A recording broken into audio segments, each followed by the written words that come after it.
Ah, buenas tardes, el tema de hoy es desórdenes genéticos. Comenzamos con la clasificación de las enfermedades humanas. No estás Y ya compartiendo. no se está compartiendo. Ya, no hay problema. Y ahora sí, ya. Comenzamos con la clasificación, como dije, de las enfermedades humanas. Y Yari, ¿qué crees que es un desorden genético? Cuando los cromosomas, no sé, algo relacionado a los cromosomas.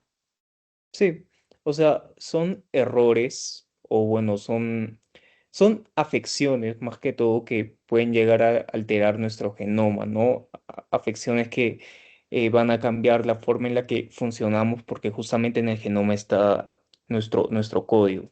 Ahora, esas alteraciones pueden ser de tipo exógenas, es decir, a partir de infecciones, intoxicaciones nutricionales. Eso no nos corresponde el día de hoy, pero también lo pueden saber, ¿no? Pero este tipo de, como les digo, de alteraciones va a ser también genética. Entonces, va a ser según el tipo de célula, según el tipo de alteración y según el genoma o cromosoma afectado. Según el tipo de célula, acuérdense, somáticas o germinales. Según el tipo de alteración, génicas, mutaciones puntuales, inserciones de lesiones o cromosómicas, es decir, numéricas o estructurales a nivel del cromosoma. Y según el genoma o cromosoma afectado puede ser nuclear a partir de herencia mendeliana, autosómicas, dominante o recesiva, ligadas al sexo y mitocondriales. Y por último están las complejas o multifactoriales que va a ser en parte exógenas, en parte genéticas, un mix de todo. Ahora, dentro de también los tipos de alteraciones genéticas tenemos las hereditarias y las adquiridas. La diferencia es que justamente la hereditaria es la que se transmite, ¿no? De padre a hijos, mientras que las adquiridas puede ser por algo exógeno. Entonces, dentro de las adquiridas tenemos las mutaciones y que quién se va a encargar de esto va a ser la citogénica y la biología molecular, ¿no? En esta imagen, por ejemplo, de la derecha, ya. Creo que ya está. Tenemos una hebra de ADN no mutada, ¿no? Que está en orden. Sus bases nitrogenadas están en orden. Sin embargo, en la hebra de ADN mutada podemos tener un cambio de base, que por ejemplo acá se reemplaza una adenina con una citosina, una inserción, acá hay dos guaninas seguidas, o una deleción donde, bueno, acá falta algo, ¿no?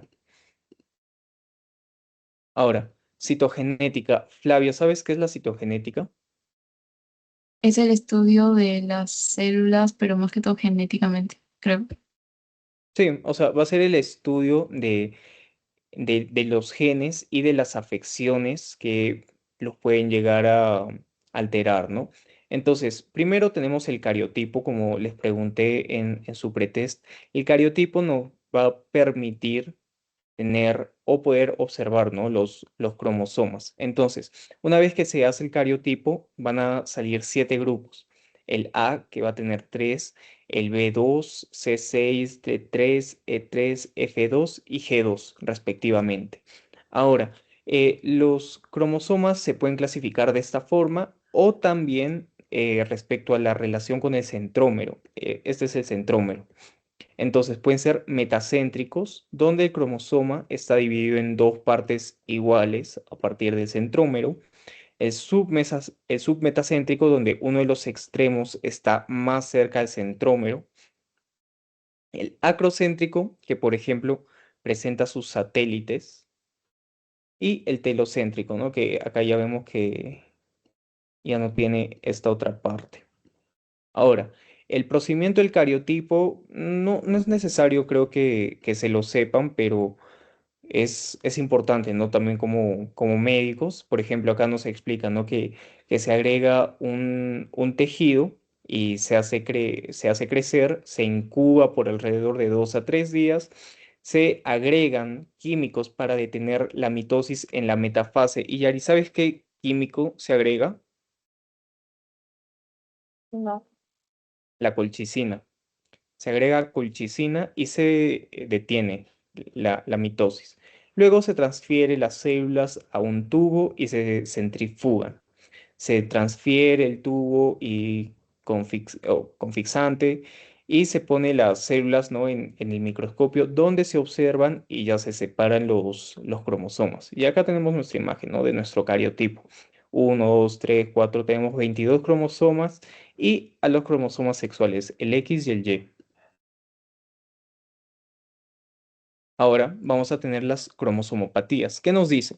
Son alteraciones visibles del cromosoma que afectan por una mala reparación de cromosomas rotos o dañados o por fallos en la recombinación o segregación de los cromosomas durante mitosis o meiosis. Es decir, tenemos un cambio observable que se va a dar durante la mitosis, la meiosis de los cromosomas. Ahora, las cromosomopatías van a ser muy frecuentes y se va a dar en el 1% de los recién nacidos, va a ser causa de abortos espontáneos y de recién nacidos muertos.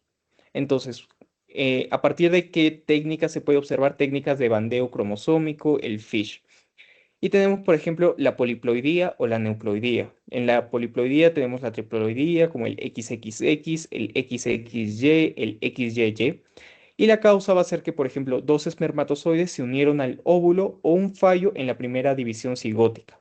Mientras que la aneuploidía van a ser autosómicas y van a afectar también a los cromosomas sexuales. Y la causa va a ser edad avanzada o mala segregación de mitosis o meiosis. Acá comenzamos con nuestra primera trisomía, ¿no?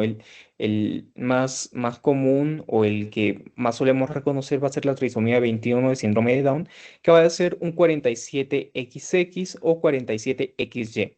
Y se va a dar por una falta de separación cromosómica en el 95% de los casos, translocación por el 50% y 4% translocación del Q21 al cromosoma 22. Ahora, ¿cuáles son las características? La cabeza pequeña, el pelo lacio, la cabeza redondeada, el epicantro, que es lo que le da también esa forma peculiar, la hendidura palpebral oblicua, otra de las manifestaciones que le da también su reconocimiento, las manchas de Bruchfield, las alteraciones morfológicas, la nariz sencilla montar. Ahora, dentro del síndrome de Down tenemos que tener en cuenta la capacidad reproductiva de las personas, donde los hombres van a ser estériles y las mujeres el 40% no ovular y el 60% tiene hijos, pero resultan en aborto el 50%. También tenemos la trisomía 18, que es el síndrome de Edwards, que es un síndrome polimorfomativo con un imbalance cromosómico debido a tres cromosomas 18. La etiología es desconocida, puede ser a partir o por la edad, ¿no? Porque mientras más avance la edad, todos estos procesos celulares se van complicando porque tienen más fallas. Vamos a tener 47XX más 18, porque acuérdense que es en el 18, el 95% y el 5% el mosaicismo. Ahora, ¿cuáles son las características? La dolisocefalia, las fisuras palpebrales cortas, los pabellones auriculares dismórficos, la piel redundante en nuca. Y acuérdense que es el segundo síndrome más común que afecta el número de autosomas. Luego tenemos la trisomía 13, el síndrome de Patón, cómo se escribe el 47XX más 13, 47XY más 13. Acuérdense que está afectando al cromosoma 13. 46XX menos 14 más T en el brazo 14 o el 13, el 46XX, 47XX más 13 en mosaico y fallece durante las primeras semanas. Este síndrome Patú es bien fatal porque si es que en esta imagen no se representa bien, pero si es que logran ver las imágenes en vuestro buscador, van a ver que los bebés nacen con condiciones para nada que no van a permitir la vida. O sea, esta imagen es bastante, no bastante ignorante, pero como que no permite ver la realidad de este síndrome, ¿no? Porque acá parece que el bebé pudiese todavía sobrevivir, pero en las imágenes se van a dar cuenta que no. Ahora, ¿cuáles van a ser las características? La holoprosocefalia con desarrollo incompleto del prosencéfalo y nervios olfatorios y ópticos, la microftalmia, anoftalmia, la sordera, polidactilia, labio paladar hendido, micrognatía, coloboma, y ya bueno, acá sus otras alteraciones, ¿no? Cardíacas, criptorquidia, y como acá también lo dice, la media de supervivencia es de 7 días, ¿no? No viven estos bebés. Luego tenemos el síndrome de Turner, que va a afectar exclusivamente a las mujeres.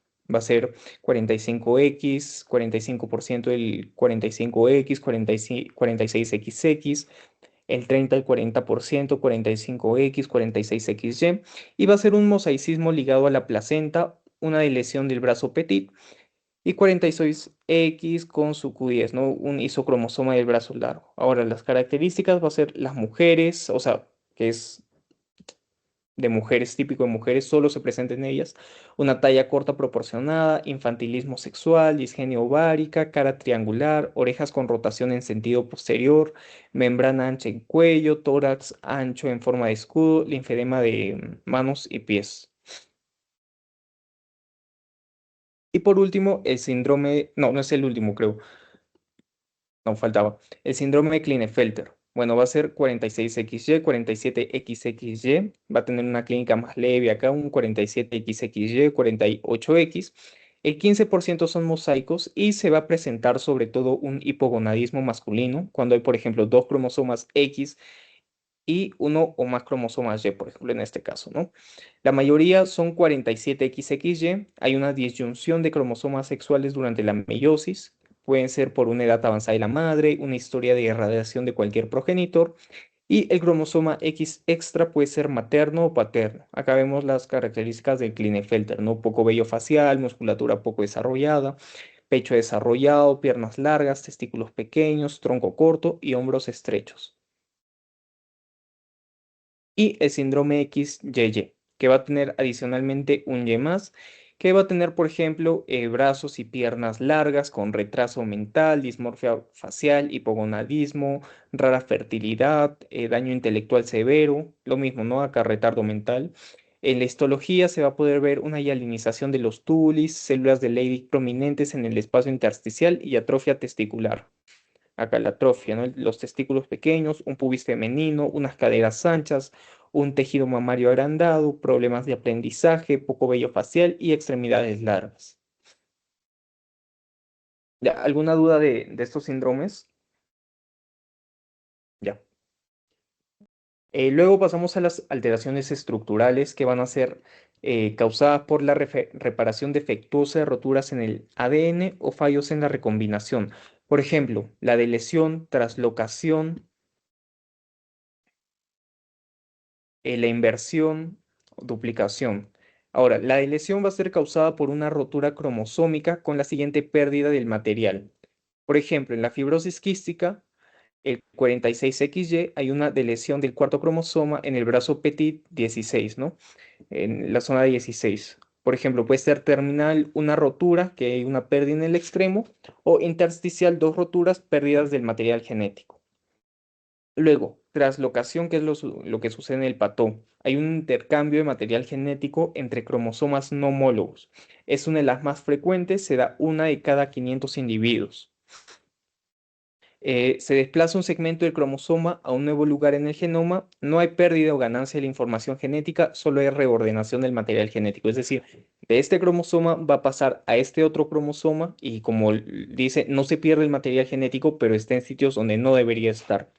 Ahora, estas translocaciones pueden ser recíprocas, como el extremo distal del cromosoma 2 y 6 se cambian, o robertsonianas, donde existe una rotura y hay intercambio. La parte de abajo se viene al extremo del brazo corto del cromosoma, quedando de la misma manera que en la imagen. Bueno, la imagen no la puse, pero de todos modos se entiende.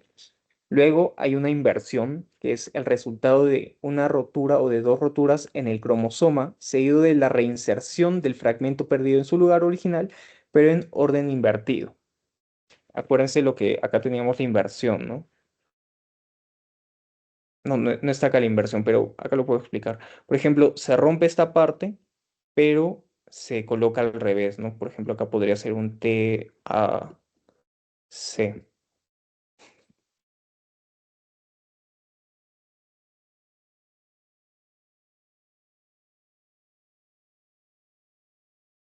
Ya. Esa puede ser pericéntrica, que incluye el centrómero, o una paracéntrica que no afecta al centrómero. Se puede ver en la hipercolesterolemia familiar y la neurofibromatosis. Luego vamos a tener la duplicación, por ejemplo, la 46XX, duplicación uno en el Q22, Q25, el cromosoma en anillo o anular y los isocromosomas donde se pierde uno. Ahora tenemos la herencia clásica mendeliana, donde la frecuencia estimada es de 10 en 1000 causada por la transmisión de un solo gen mutado, es monogénica, y se va a clasificar según el patrón de herencia. Puede ser autosómica dominante, autosómica recesiva o ligada al sexo. Acá lo teníamos, ¿no? ¿A quiénes va a afectar? A los homocigotos y heterocigotos. Se va a manifestar en las generaciones, al menos un progenitor va a estar afectado, puede darse entre varones y mujeres. El 50% de un heterocigoto estará afectado, el hombre y la mujer pueden estar afectados y su herencia el 50% va a estar afectada también. Acá tenemos, ¿no? Que, por ejemplo, nuestros alelos, y vamos a leer que nos dice que los genes trabajan por parejas, ya que para un mismo carácter hay dos alelos que se encargan de ello, ¿no? Por ejemplo, el alelo A, que está en mayúscula, se representa con mayúscula, y el alelo A que se representa en minúscula. Este A en este caso va a ser del padre y el A va a ser del madre. Acuérdense que cuando es mayúscula significa que es dominante y A minúscula es recesivo. Por ejemplo, acá nos está hablando del gen de los ojos. Entonces, cuando esto se junta, puede haber tres tipos de personas, ¿no? Un AA, o sea, A doble mayúscula, A minúscula y doble A minúscula. Ahora, cuando son iguales, es decir, dos A mayúsculas o dos A minúsculas van a ser homocigotos. Cuando hay una A mayúscula y una A minúscula van a ser heterocigotos. Y por ejemplo, tenemos lo que les decía, ¿no? La neurofibromatosis, que vamos a tener gliomas ópticos, es decir, tumores a nivel del ojo, discapacidad de aprendizaje en la infancia, hipertensión y neurofibrosarcoma. Y vemos cómo tenemos estos fibromas alrededor de todo el cuerpo. Toda esta, no sé, se puede apreciar en la imagen, ¿no? No es normal. Ahora, van a haber dos tipos de neurofibromatosis, el tipo 1 y el tipo 2. El tipo 1 va a ser en el cromosoma 17Q.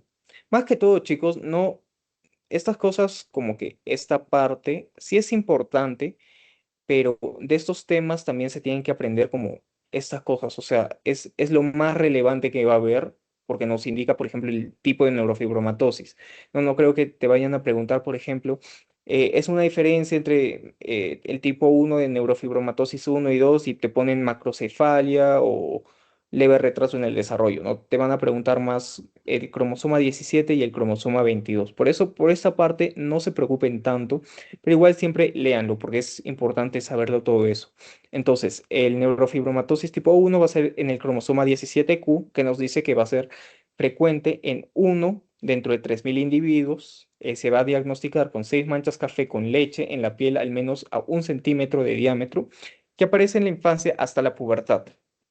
Luego vamos a tener los nódulos gomosos blancos, que son los neurofibromas, ¿no? Lo que hemos visto en la anterior imagen. Por debajo de las manchas vamos a tener el léntigo axilar, la mancha a nivel de la axila, la macrocefalia, leve retraso del desarrollo, los nódulos de Lisch en el iris, la epilepsia o tumores del sistema nervioso central y la escoliosis. Y por último, en el tipo 2 vamos a tener que se den el cromosoma 22. Va a ser una incidencia aún menor porque este es 1 en 35.000, mientras que este es 1 en 3.000 individuos y va a tener una prevalencia de 1 entre 200.000. Van a ser manchas café con leche en la piel y neurofibromas menos frecuentes y se desarrollan tumores que afectan el octavo par craneal. Ya. Acá ya vimos la dominante y acá tenemos la recesiva. ¿En qué enfermedades? Fibrosis quística, anemia de células falciformes, glucogenosis, lipidosis, albinismo, talasemia y la enfermedad de Tay-Sachs. Por ejemplo, esta vino en el anterior examen.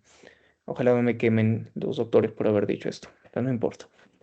Vamos a tener, por ejemplo, el padre portador y la madre portadora, donde van a salir sano, el 50% van a ser portadores y un 25% van a ser enfermos. Tenemos el albinismo, por ejemplo, que es de este tipo. es una deficiencia de la enzima tirosina. Va a haber una falta de pigmento en la piel, el iris, el pelo y en el fondo ocular. Va a haber una agudeza visual disminuida y nistagmos, que es movimientos finos laterales de los ojos hacia estos lados. Bueno, las formas van a ser también de dos tipos. El tipo uno que va a ser una tirosina negativa, es decir, no va a tener actividad, una tirosinasa positiva con una actividad reducida residual, y existe una mutación en el gen de la tirosina del brazo largo del cromosoma 11. Y el tipo 2 va a ser una mutación en el gen P localizado en el brazo largo del cromosoma 15 y que se está estudiando que puede haber un tercer locus responsable, ¿no? Del albinismo. Y también vamos a tener que hay herencia ligada al sexo, que son, por ejemplo, anomalías generalmente del cromosoma X. Y este tipo de herencia va a ser recesiva. Entonces, si hablamos de sexo, es recesiva. El riesgo distinto según el sexo, claro, en la mujer el gen anormal de un cromosoma X es contrarrestado por la posesión de un alelo normal en el otro cromosoma X, por lo que no se manifiesta el gen anormal, no presenta rasgos de enfermedad, entonces es portadora. Las mujeres pueden ser homocigotas o heterocigotas para el alelo mutante y pueden tener una expresión recesiva y dominante. En cambio, en el varón, el gen anormal del único cromosoma X no es contrarrestado. Entonces, esto es sencillo, ¿no? Digamos, en una mujer es XX y digamos que este X es el que está mal. Entonces, se borró, mejor, mejor así. Tenemos estos dos X.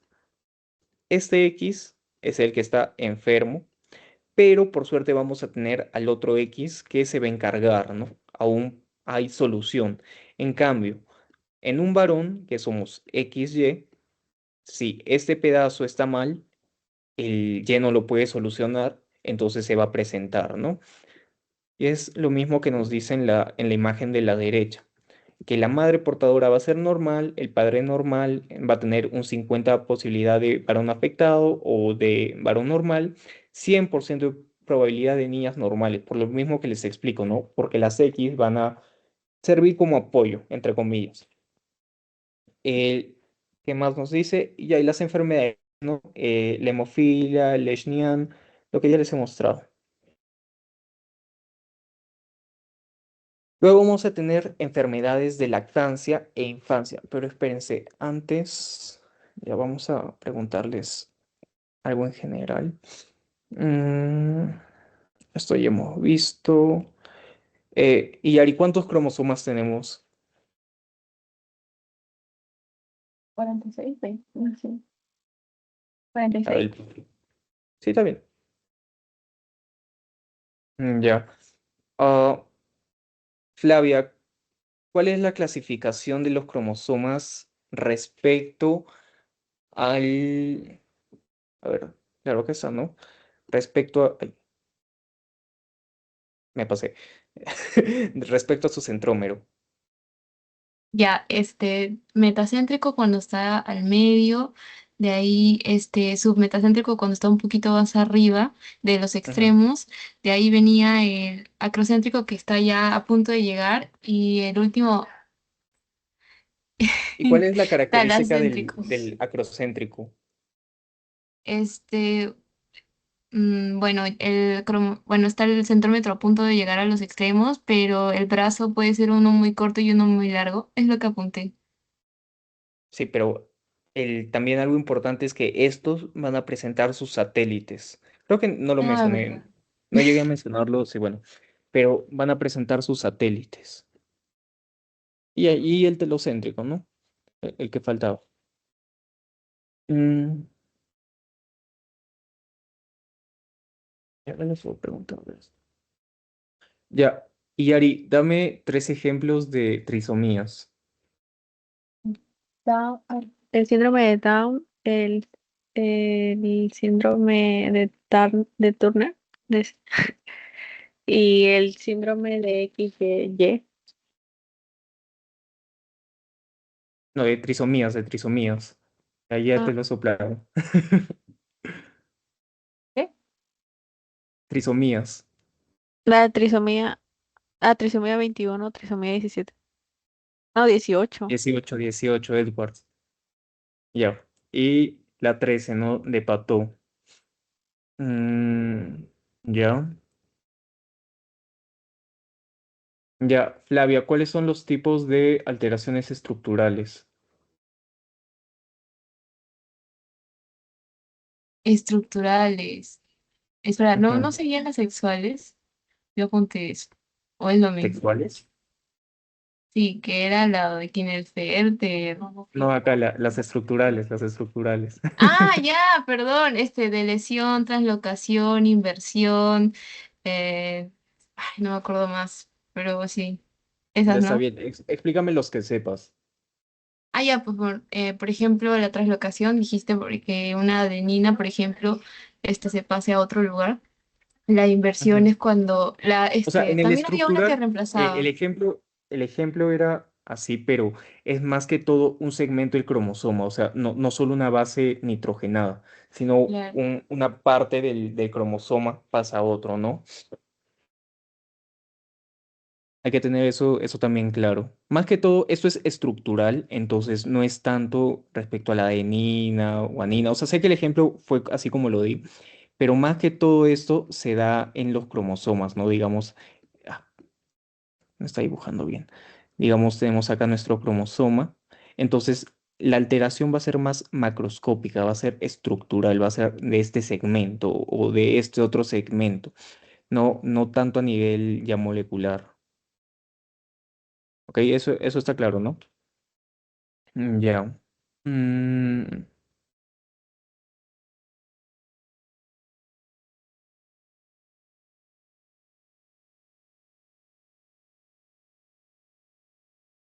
ya, y Yari, los tipos de neurofibromatosis, ¿en qué cromosomas se dan?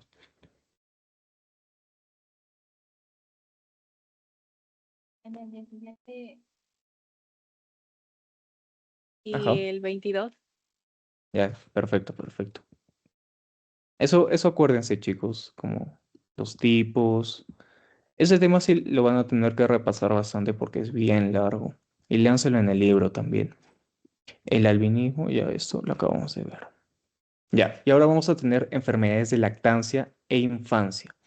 Vamos a tener, por ejemplo, malformaciones, deformaciones. Eh, l- Esto sí es importante que tengan bien claras las diferencias porque no van a ser lo mismo. La malformación va a ser un defecto estructural presente al nacimiento, pero que puede manifestarse hasta años más tarde. Esto refiere a alteraciones en el feto de tipo intrínseco, es decir, durante el desarrollo. Son errores primarios en la morfogénesis, son multifactoriales, compromiso de varios genes o cromosomas y pueden adoptar varios patrones. Unos comprometen un solo sistema, como la anencefalia, polidactilia, o pueden afectar muchos órganos. Y luego las deformaciones que van a ser defectos por alteración extrínseca. Se originan en una etapa posterior de la vida fetal y representan alteraciones de forma o estructura como resultado de factores biomecánicos anormales. Por ejemplo, constricciones uterinas que se dan en el 35 a la 38ª semana de gestación, factores maternos, factores placentarios, como el pie sambo. Y, por ejemplo, podemos tener el útero de Delfo, que en los partos gemelares van a ocupar más espacio y ya pues que van a presentar sus anormalidades, ¿no? De cara, frente, nalgas y de hombros. ¿Se entendió la diferencia entre malformación y formación? Ya, Yari, como no me dijiste que sí, explícame las dos diferencias. Ya que una es más alteración intrínseca, la extrínseca, que es la malformaciones. No, de formación. Extrínseca es de formación. Ajá, malformaciones es extrínseca y Intrínseca. deformación es intrínseca. ¿Es al revés?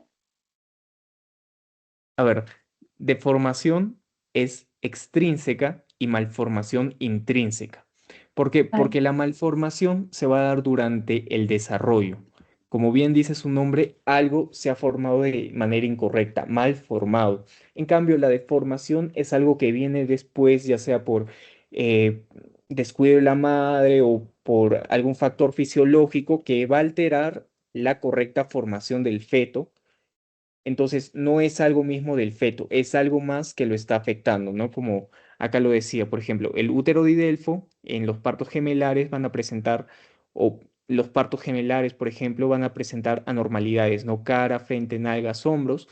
O, por ejemplo, un útero pequeño no va a permitir que el feto se desarrolle de manera adecuada, entonces pueden aparecer diversas condiciones, ¿no? Entonces, la deformación es por un factor externo, la malformación por un factor interno. ¿Ya has entendido la diferencia, no? Ya. Luego, desgarros o disrupciones y secuencia. Los desgarros van a ser la destrucción secundaria de un órgano o región del cuerpo cuyo desarrollo previamente era normal.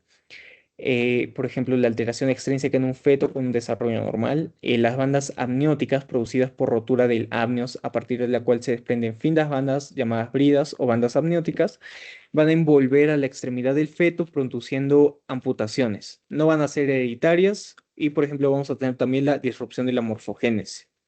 Mientras que la secuencia van a ser múltiples anomalías como resultado de efectos sobre la organogénesis de una sola aberración localizada. Por ejemplo, el oligohidramnios de Potter forma parte de la fisiopatología de la secuencia de Potter. Se va a producir un fenotipo clásico en el lactante, también que es la cara aplanada, anomalías posicionales de manos, pie equinóvaro, pie sambo, cadenas dislocadas, compromiso de la pared torácica y pulmones, que también forma parte de la secuencia de Potter, ¿no? Y el síndrome de malformación, que va a ser constelación o agrupación de malformaciones congénitas relacionadas a nivel patológico y se deben a un factor etiológico único, que puede ser viral, una anomalía cromosómica, que afecta a varios tejidos al mismo tiempo. No va a ser un defecto inicial único localizado.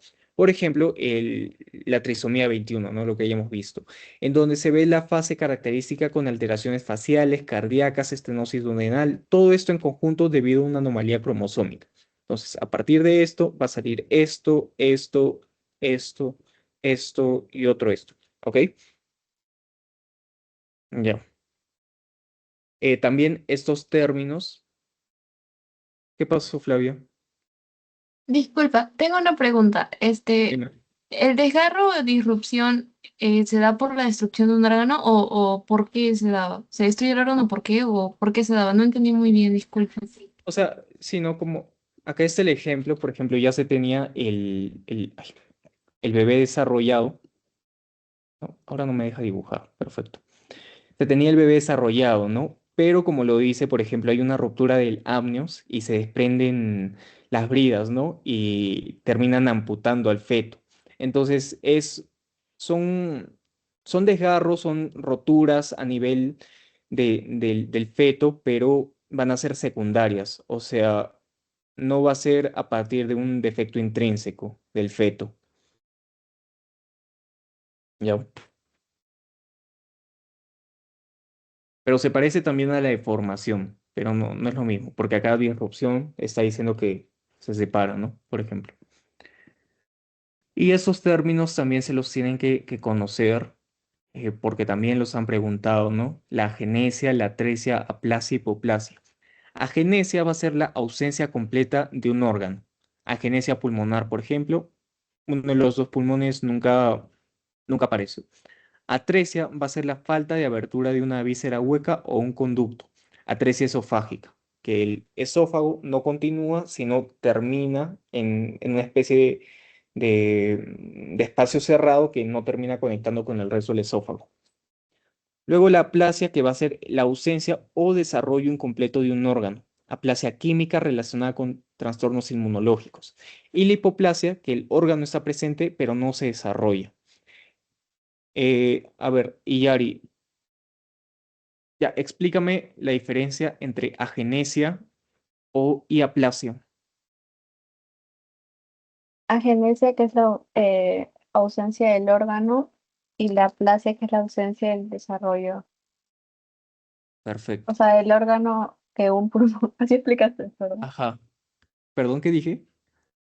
¿Qué dices?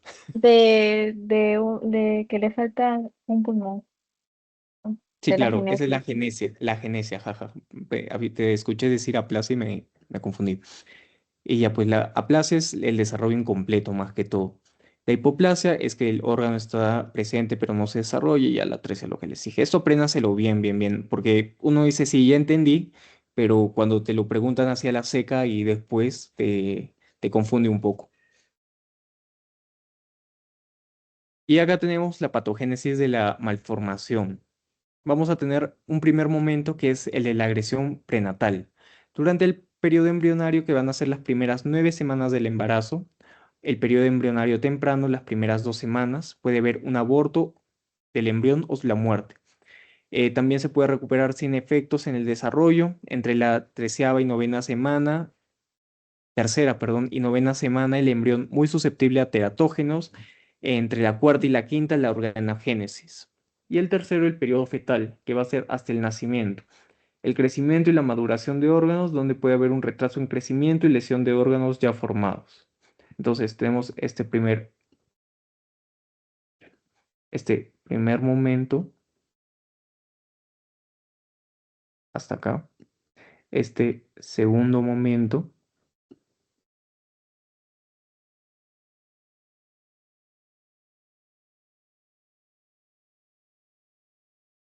y ese tercer momento, ¿no? Entonces, acá se están dividiendo acá. El periodo embrionario, el embrionario temprano y el fetal. Y durante esas etapas se pueden dar las distintas manifestaciones, ¿no? Ya, ahora tenemos, por ejemplo, la regulación de los genes Hox, si se acuerdan de embriología, ¿no? Que van a regular la transcripción de otros genes diferentes. Por ejemplo, el ácido valproico, que altera la expresión de una familia de factores de transcripción. Luego vamos a tener la embriopatía por ácido valproico, que va a producir defectos en el patrón de distribución de miembros, vértebras y estructuras craneofaciales. También tenemos la estenosis pilórica, que va a ser una afección ocasionada por el engrosamiento de los músculos del píloro, que obviamente va a impedir la evacuación del estómago del intestino delgado, ¿no? Va a ser el trastorno más común en niños y niñas, que afecta aproximadamente 2 a 3 de cada 1.000 bebés y rara vez se presenta en pacientes mayores, ¿no? Los síntomas, ya el vómito, diarrea, deshidratación, porque estamos viendo algo a nivel gastrointestinal, el tiempo de afectación, de la segunda a la octava semana, va a ser un rasgo hereditario multifactorial y va a haber una umbral de expresión, ¿no? Que un sexo tiene mayor probabilidad de padecer el problema que otro. Y justo acá lo que dice, ¿no? 4 veces mayor en varones que en mujeres.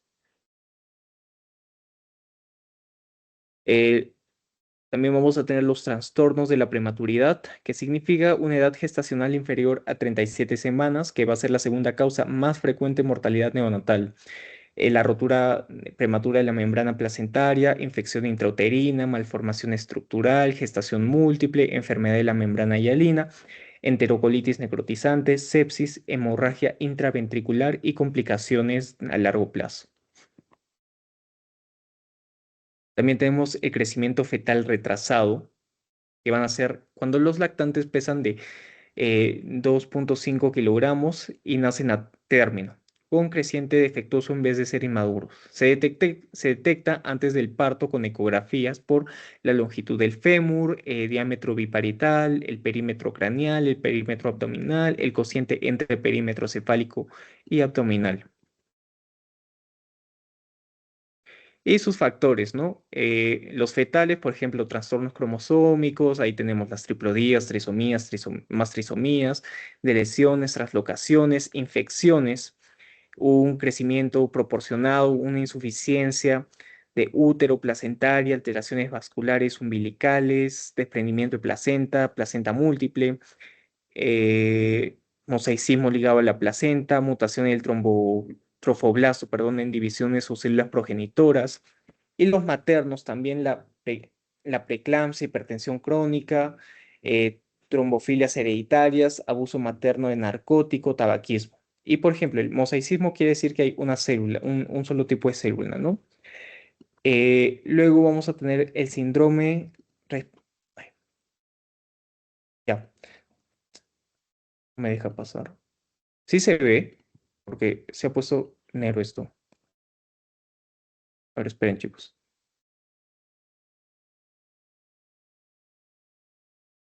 Ya, sí se ve ahí. Ah, ya, gracias. Ya, acá tenemos el síndrome de dificultad respiratoria neonatal. La patogenia va a ser una enfermedad del lactante prematuro entre los 32 a las 36 semanas de gestación. Los factores que influyen van a ser diabetes, cesárea, trabajo de parto, asfixia prenatal. Los lactantes de sexo masculino tienen mayor riesgo y va a ser por la incapacidad del pulmón para sintetizar el surfactante, ¿no? Que van a ser estos lípidos tensioactivos que van a evitar que la superficie del bronquio colapse. A ver, ¿qué más? En el pulmón deficiente, claro, es esto es lo que les estoy diciendo, ¿no? Que este niño, este bebé va a tener la deficiencia surfactante y por ende no va a poder respirar adecuadamente. Ya, ¿cuál es la clínica? Nacen, parecen normales, pero presentan una respiración laboriosa, con ronquidos y pueden asfixiarse, no pueden morir. Va a ser la principal causa de muerte en el periodo neonatal. El tratamiento es la ventilación hasta que el niño pueda respirar por sí mismo. También los surfactantes naturales o un surfactante recombinante. Mientras más grande sea el bebé, hay mayor pronóstico. Puede tener sus complicaciones, su hemorragia, su hipoxemia, su insuficiencia cardíaca y ya. Ah, es importante también esto, chicos, que se le puede administrar corticoides para disminuir el riesgo de síndrome, ¿no? Luego también tenemos la enterocolitis necrotizante, que va a ser la más frecuente en lactantes prematuros.